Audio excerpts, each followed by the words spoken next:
I beg to submit my submission to your chair of jurisdiction. Thank you so much.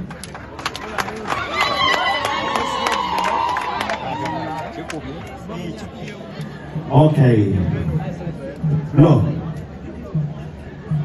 Can you tell us a few words about your dressing code?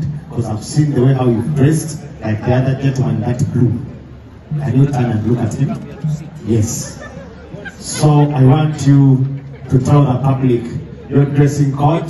How is it developed over time? Thank you, my Lord. It's not about fantasizing, but my Lord, when you see our ladies dressed like that, we are maintaining our privacy, integrity, and embracing respect and discipline.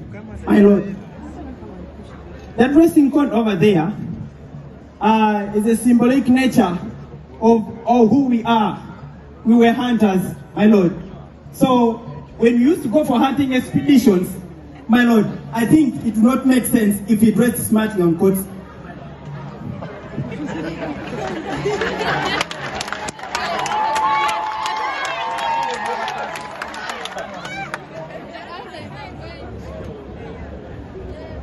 Zebatati.